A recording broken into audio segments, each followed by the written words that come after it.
மாவாட்டுறதெல்லாம் ரொம்ப கஷ்டம் கிடையாதுங்க. ரொம்ப ஈஸி தான். ரெடி பண்ணி வச்சுக்கிட்டா 1 வீக்குக்கு நமக்கு பிரச்சனையே கிடையாது. 1 ஸ்பூன் வெந்தயம் எடுத்துக்கோங்க. நல்லா வாஷ் பண்ணிட்டு ஊற வச்சுக்கோங்க. இந்த சைஸ் டம்ளர்ல 4 டம்ளர் அரிசி நான் எடுத்துக்கிறேன். இத நல்லா கழுவிட்டு ஊற வைங்க. அடிக்கடி கழுக வேணாம். ஒரு 2 தடவ கழுவுனீங்கன்னா போதும். வெள்ளையாகுற வரைக்கும் தண்ணிய விடணும்னு அவசியம் இல்ல. இந்த அளவுக்கு இருந்தா போதும். எந்த டம்ளர்ல அரிசி எடுத்தோமோ, இப்ப அதே டம்ளர்ல 3/4 டம்ளருக்கு கொஞ்சம் அதிகமா, 1 டம்ளருக்கு கொஞ்சம் குறைவா உளுத்தம் பருப்பு எடுத்துக்கலாம். அத ஒரு பாத்திரத்துல போட்டு, இதவும் ஒரு 2 தடவ கழுவிட்டு, திரும்ப தண்ணி ஊத்தி ஊற வச்சிடலாம். அரிசி 3 மணி நேரத்திலிருந்து 4 மணி நேரம் ஊற வச்சா தான் நல்லாயிருக்கும். உளுத்தம் பருப்பு 3/4 மணி நேரத்திலேருந்து 1 மணி நேரத்துக்குள்ள ஊறினா போதுமானதா இருக்கும். கழுவி சுத்தம் பண்ண கிரைண்டர்ல இப்போ வெந்தயத்தை ஆட் பண்ணிக்கலாம். இதுவும் 4 மணி நேரம் ஊறினது தான். இது கூட இப்போ உளுத்தம் பருப்பு. இதில் இருக்கிற தண்ணியை வேஸ்ட் பண்ண வேணாம். இருத்து ஒரு கப்பில் வச்சுக்கோங்க. இதை மாவாட்டுறதுக்கு நம்ம யூஸ் பண்ணிக்கலாம். இதில் சத்து நிறைய இருக்குது. உளுத்தம் பருப்பில் இருக்க தண்ணி ஃபுல்லாலாம் இருத்து வைக்கல. கொஞ்சம் இருந்ததுனால நான் அப்படியே ஊற்றிக்கிறேன். இப்போ இதை கிரைண்டரில் போட்டுட்டு மிச்சம் இருக்கிற உளுத்தம் பருப்பு எல்லாமே கிரைண்டரில் போட்டுக்கலாம். ரொம்ப நேரம் உளுத்தம் பருப்பு ஊறினா நல்லா இருக்காது, ஃப்ளஃபியாக இருக்காது. அதனால தான் 1 மணி நேரத்துக்கு குறைவாக தான் நம்ம ஊற வைக்கிறோம். இப்போது இது கூட தண்ணி வேணும்னா தெளித்து தான் விடணும், ஊற்றக்கூடாது. இந்த மாதிரி சும்மா கொஞ்சம் கொஞ்சமாக தண்ணி தெளித்து விடணும். நல்லா அரைய விடுங்க. மாவு நிறைய உபரியாகும். கிரைண்டர் ஓரங்களில் இருக்கிறதெல்லாம் அப்பப்போ தள்ளி விடுங்க. கையில் கொஞ்சமாக மாவு எடுத்து செக் பண்ணி பாருங்கள் எவ்வளோ அரைஞ்சிருக்குன்னு. பாதிக்கு மேலே அரைஞ்சிருச்சு. இன்னும் கொஞ்சம் நேரம் அரைக்கணும். நான் சொன்ன ப்ரொப்போர்ஷனில் ட்ரை பண்ணிங்கன்னா உங்களுக்கு இட்லி நல்லா ஃப்ளஃபியாக வரும். அதே சமயத்தில் தோசைக்கும் நல்லாயிருக்கும். இது பாருங்கள், இன்னும் கொஞ்சம் தண்ணி ஆட் பண்ணிக்கலாம். ஊற்றாதீங்க. இந்த அளவுக்கு தெளித்து விட்டிங்கன்னா போதுமானதாக இருக்கும். நல்லா அரைய விடுங்க. எனக்கு இது ஆட்டுறதுக்கு ஒரு 15 மினிட்ஸ் ஆகும். கொஞ்சம் அப்பப்போ வேணும்னா தண்ணி தெளித்து விடுங்க. ஊற்றிடாதீங்க. ஊற்றுனீங்கன்னா ரொம்ப தண்ணியாட்டம் போயிடும். நல்லா புசு புசுன்னு இருக்காது. இப்போ பாருங்கள், கையில் எடுத்திங்கன்னா நல்லா இருக்குது பார்த்தீங்களா? நல்லா அரைஞ்சிருச்சு. இந்த மாவை கையிலேருந்து போட்டால் இந்த மாதிரி அழகாக விழுகணும். தண்ணியாட்டம் இருக்கக்கூடாது. இப்படி இருந்ததுன்னா கரெக்டான பதம்.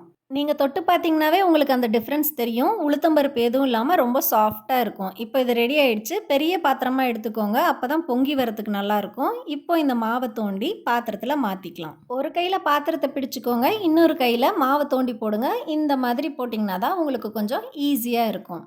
அவ்வளோதான், மாவு தோண்டியாச்சு. இப்போ இதை ஒரு தட்டு போட்டு மூடி வச்சுருங்க. இப்போ இந்த கிரைண்டரில் உளுத்தம்பருப்பு இருத்து வச்ச தண்ணியை யூஸ் பண்ணிக்கோங்க கொஞ்சமாக. இது கூட அரிசியை நல்லா வடிச்சிட்டு கொஞ்சம் கொஞ்சமாக போடுங்க. அப்போ தான் அரைகிறதுக்கு கொஞ்சம் ஈஸியாக இருக்கும். அதனால் இந்த மாதிரி போட்டுகிட்டே இருங்க. தண்ணி நிறைய ஊற்றிட வேண்டாம். அந்த ஈஸியாக அரைகிறதுக்காக தான் ஃபஸ்ட்டு நம்ம கொஞ்சம் தண்ணி ஊற்றணும். இந்த அளவுக்கு இருந்ததுன்னா போதும். நல்லா அரைய அரைய என்ன ஆகும்னா இந்த மாவே நல்லா கட்டியாயிடும். அப்படி தேவைப்பட்டால் இந்த மாதிரி தெளித்து விடுங்க. அதிகம் ஊற்ற வேண்டாம்.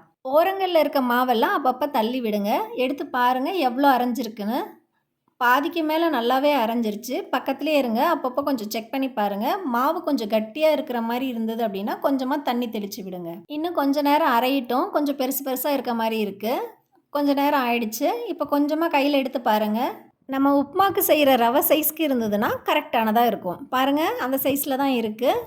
இப்போது மாவு தோண்டுறதுக்கு ரெடி ஆயிடுச்சு. இந்த அளவுக்கு லூஸாக இருந்தால் போதும். ரொம்ப கட்டியாக இருந்தாலும் நல்லா இருக்காது. இந்த அளவுக்கு ஊற்றி பாருங்கள். இது கரெக்டான பதம். மாவு இப்போ தோண்டிருங்க. இப்போ தோண்டினதுக்கப்புறம் இந்த கிரைண்டரை கழுவுறது ரொம்ப ஈஸி. அதுலேயே கொஞ்சமாக தண்ணி விட்டு சுற்றுனீங்க அப்படின்னா இந்த மாதிரி ஆகிடும். இப்போ இந்த தண்ணி கொஞ்சம் கொஞ்சமாக தொட்டு அந்த ட்ரம்மில் தொட்டிங்க அப்படின்னா ஃபுல்லுமே க்ளீன் ஆகிடும். இந்த தண்ணியை திரும்பவும் இருத்து ஒரு கப்பில் வச்சுக்கோங்க. இதுவும் வேஸ்ட் பண்ண வேண்டாம். 4 டம்ளர் அரிசி எடுத்ததுனால 3 ஸ்பூன், இந்த சைஸில் இருக்க ஸ்பூனில் நான் 3 ஸ்பூன் கல் உப்பு போட்டு நல்லா கலந்து கொடுங்க. உங்களுக்கே அந்த டிஃப்ரென்ஸ் தெரியும். அந்த அரிசி மாவும் உளுத்து மாவும் தனித்தனியாக இருக்கும். நீங்கள் இப்படி கலந்து கொடுத்தீங்க அப்படின்னா நல்லா மிக்ஸ் ஆகிடும். மாவு நல்லா கலக்கிறதுக்கு ஈஸியாக இருக்குது. நல்லா இந்த பதத்தில் அரைச்சிங்கன்னா கரெக்டாக இருக்கும். நல்லா கலந்து கொடுங்க. நல்லா கலந்ததுக்கப்புறம் ஓரங்களில் இருக்கிறது எல்லாத்தையும் தொடச்சி விட்டுட்டு இப்போ ஒரு தட்டு போட்டு மூடி வச்சுருங்க. நைட்டுக்கு இட்லி செய்கிறதுக்காக நான் மதியம் அரைச்சிருக்கேன். இப்போது நைட் ஆனதுக்கப்புறம் திறந்து பார்த்தீங்க அப்படின்னா மாவு நல்லா பொங்கி வந்திருக்கும் இந்த மாதிரி. அதுக்கு தான் பெரிய பாத்திரமாக எடுக்க சொன்னேன். இப்போது இதை ஒரு கரண்டி வச்சு நல்லா கலந்து கொடுத்துருங்க.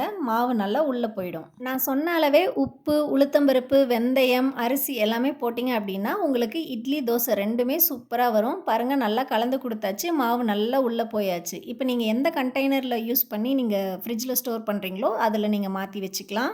இப்போது இட்லிக்கு ரெடி ஆகிடுச்சு. இந்த மாவு ஃப்ரெஷ்ஷாக இருக்கிறதுனால இது இட்லிக்கு தான் நல்லாயிருக்கும். தோசை இன்றைக்கி ட்ரை பண்ணாதீங்க. தோசைக்கு மாவு கொஞ்சமாவது புளிச்சிருந்தா தான் நல்லாயிருக்கும். ஒருவேளை உங்கள்கிட்ட ஏற்கனவே புளிச்ச மாவு இருந்தது அப்படின்னா அதில் ஒரு 2 கரண்டி எடுத்து இதில் கொஞ்சமாக மாவு எடுத்து கலந்து தோசை வாத்துக்கோங்க. இப்போது இது இட்லி செய்கிறதுக்கு தான் ரெடியாக இருக்குது.